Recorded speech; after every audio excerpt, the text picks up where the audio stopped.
Beyond the Badge is brought to you by Stefan Cadolin of Coldwell Banker Burnett Realty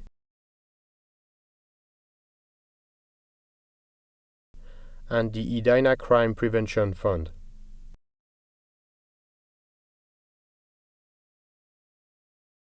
Welcome to Beyond the Badge, a program about the inner workings of the Edina Police Department.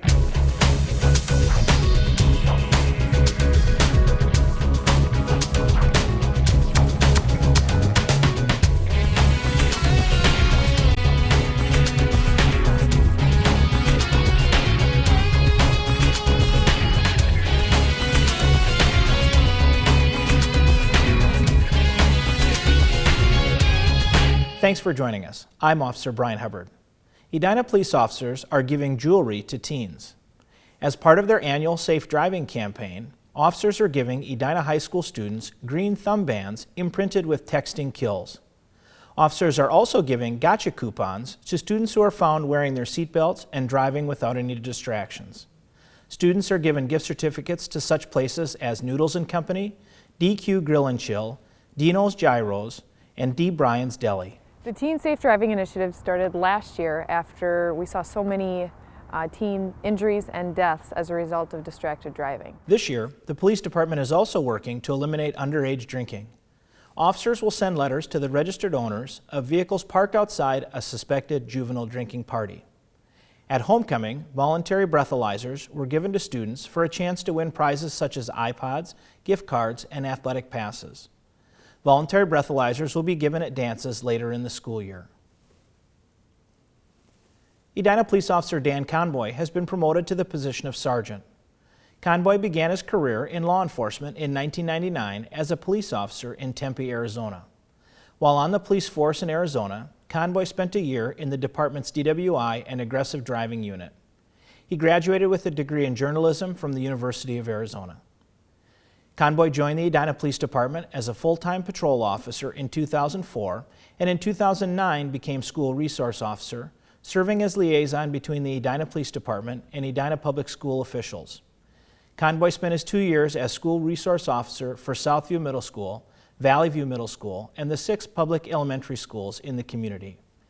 He was responsible for criminal cases originating in the schools and was a resource to teachers and staff. He's very good at troubleshooting. He has a 4-year degree in journalism.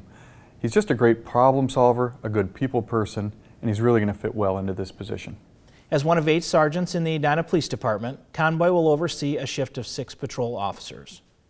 Conboy succeeds Phil Larson, who retired from the sergeant position in September. Because of his unique experience as a former school resource officer, Conboy is one of the department's experts on internet safety. Let's go out to Officer Aaron White at the Microsoft Technology Center, where he's with Sergeant Conboy to give us some tips when using social media.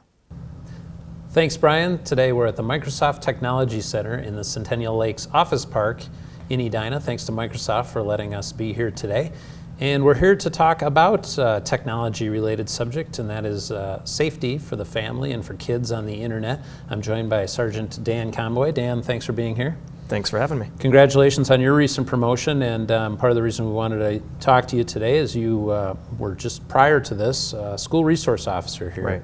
And worked in the schools. Right. And as such probably saw how important social media, the use of the internet has become. How important is that to kids in school nowadays? The majority of kids are online. They're on some type of social networking, Facebook being the most popular. Sure, and it really kind of extends the school day in a way, where kids used to maybe go home, separate from the larger group. It kind of follows them around now, doesn't it? Absolutely, and that means they have the ability to keep in contact 24 hours a day if they want to.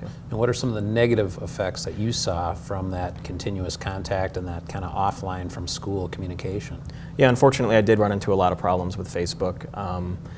A lot of the kids out there used it as a tool for bullying and for harassing, and a lot of times it happened away from school when they're at home, but then it was brought into school the next day, so the problem still came up in school. Sure. One of the things that I think is maybe a little unique about the world of Facebook and similar sites is that, you know, parents and adults use it as well. Everybody's kind of involved.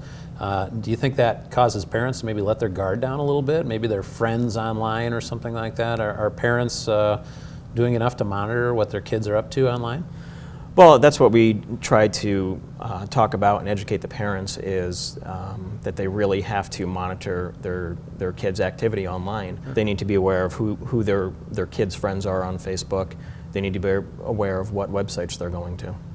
Not only monitoring, but also limiting, correct, what they're putting out there. You can go out and create a profile and put all kinds of information. Do you have some recommendations on kind of where to draw that line on what kids should and shouldn't be posting out there?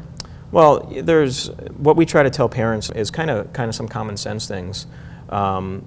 Keep your computer in a part of the house that there's a lot of high traffic. Don't let your kids bring their computers to their bedrooms. Sure. They also need to be aware that these kids, their kids can also communicate through cell phones these days, through gaming devices.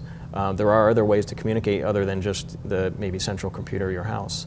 So they need to monitor how often the kids are online, what websites they're going to, who they're chatting with, who they're friends with.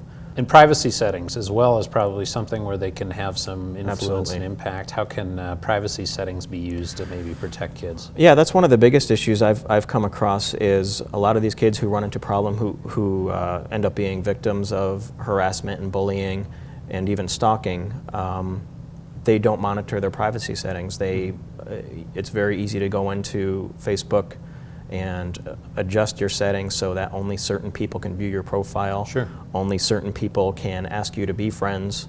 It's really easy it takes a while to go through, but it's pretty self-explanatory, and that's something we recommend to all the parents. It's something all of us as police officers are often finding ourselves saying is reminding parents sometimes that they are still kids and they are parents, Right. and I'm assuming your recommendation would be that they continue to really have oversight as to what's going on the computer. Yeah, absolutely. They really have to be involved. They really have to monitor every day, and they really need to set guidelines. And final thought today, not just the adults that might be concerned, the parents, but kids that are out there using these services as well. Do the things that you post and say and do on the internet ever really go away? Well, that's a hard point to get across, and that's another issue I ran into a lot when I was an SRO at the schools, is that they need to realize, and we need to educate them, that once it's out on the internet, whether it's Facebook or any other type of social media site, it's out there forever. You can delete it off your page, but it could be on someone else's page. Sure. Someone else could have received a message from you. Someone else could have downloaded a picture that you posted that may be inappropriate. Once it's out there forever. Just because you delete it off your computer, chances are someone else is going to have it. You might feel better about something or change your mind, but the damage is done essentially. Absolutely, so yeah. Really need to manage what you're doing out there. Absolutely, yeah, got to be careful. Well, Dan, thanks for being on the show today and sharing some tips on staying safe on the internet. Thank you with for social having me. media. Sergeant Dan Conboy with the Edina Police Department, and we'll return to Brian in the studio. Thank you, Aaron.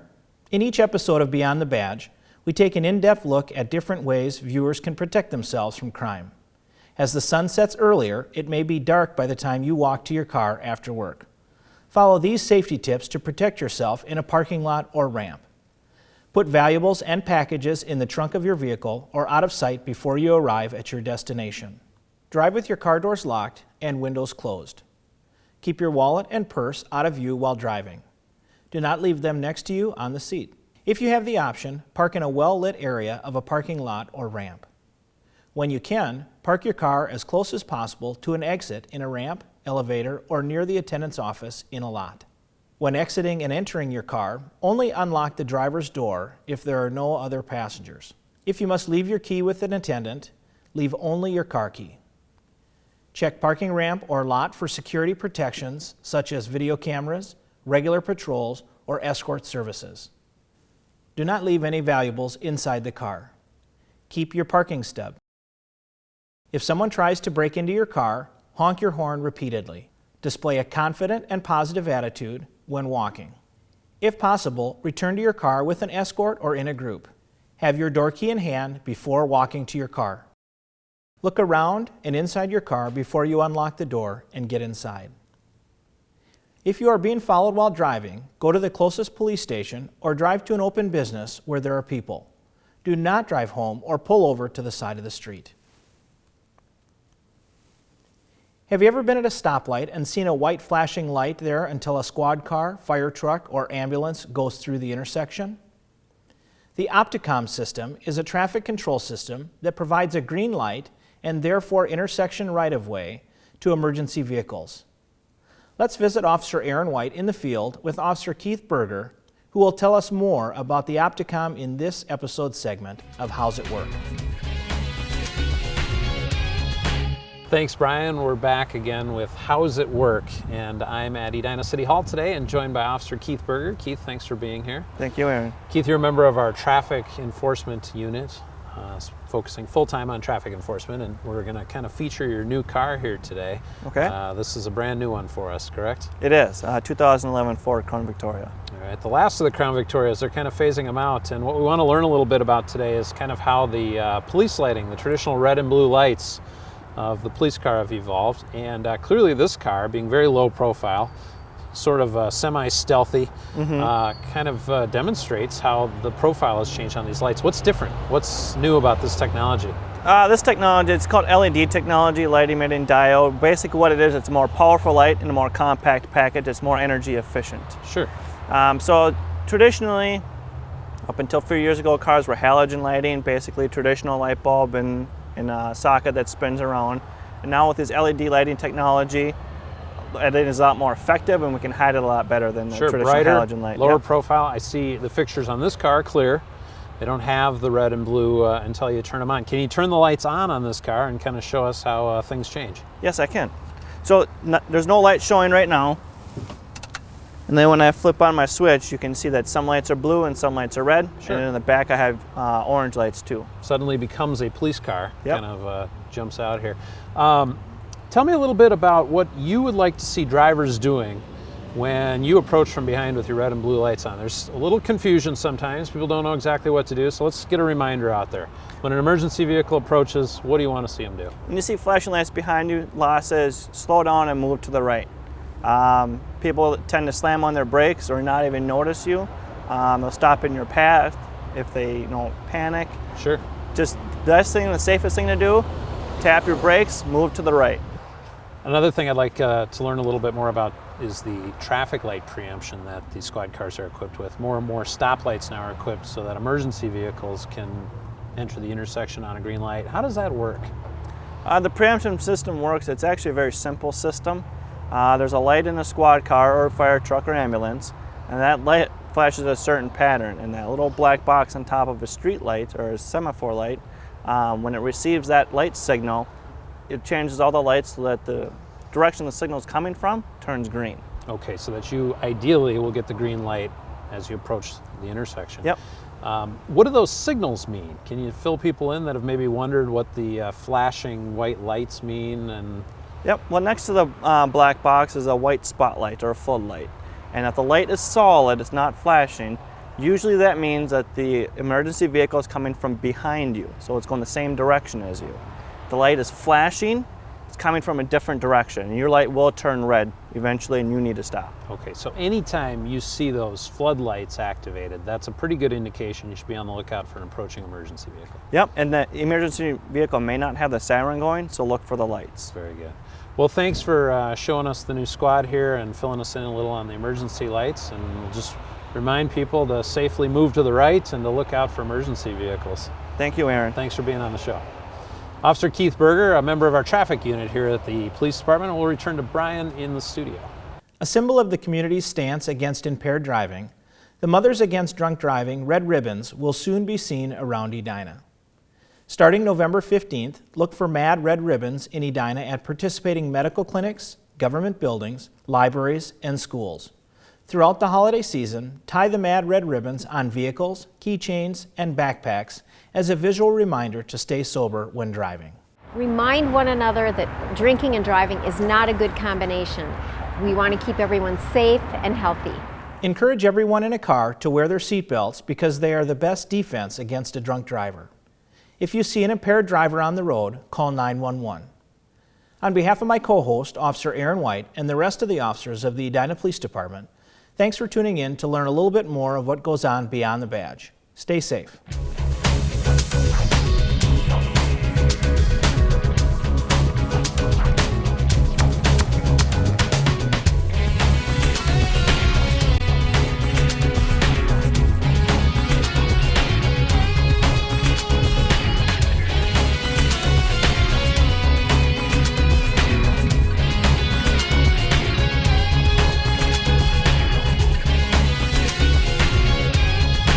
Beyond the Badge is brought to you by Stefan Caroline of Coldwell Banker Burnett Realty